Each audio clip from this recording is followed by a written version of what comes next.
maintenant.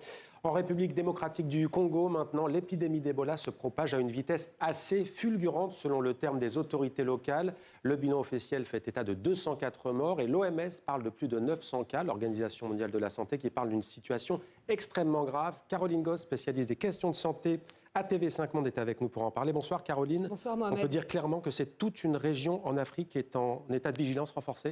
Oui, alors la maladie s'est déclarée il y a à peine 3 semaines. Elle se propage en pleine zone de guerre, on l'a dit, et aussi au gré d'une circulation plus marchande entre orpailleurs et commerçants qui font des allers-retours entre les provinces. Alors le premier cas suspect a donc été recensé en Ituri, au nord-est du pays, près de Bunia. Puis la maladie s'est répandue un peu plus au sud, au nord Kivu, autour de Goma.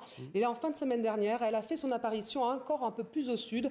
2 cas, dont un confirmé, ont été signalés au sud Kivu, près de Bukavu. Enfin, 5 cas ont été enregistrés en Ouganda voisin. Et désormais, les autorités sanitaires élargissent leur alerte. Oui, alors l'agence sanitaire de l'Union africaine, c'est l'Africa CDC, a placé au total 10 pays limitrophes sous haute surveillance: l'Éthiopie, le Soudan du Sud, la République centrafricaine, la République du Congo, l'Angola, la Zambie, la Tanzanie, le Kenya, le Rwanda et le Burundi. Bon, c'est en fait toute la zone de l'Afrique centrale qui risque d'être touchée maintenant.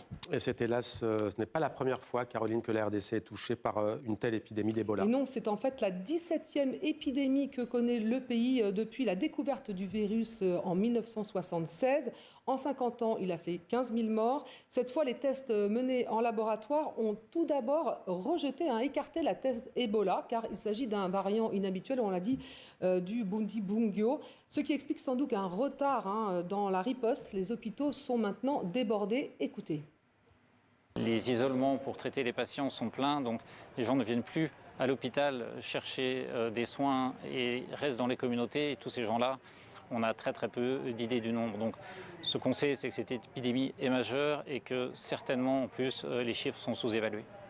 Alors les aéroports des zones infestées sont fermés et les autorités pensent les rouvrir pour pouvoir accélérer l'organisation de la prise en charge, ce qui n'est évidemment pas sans risque. Merci beaucoup Caroline pour ce point complet. On suivra évidemment la situation avec vous sur TV5 Monde.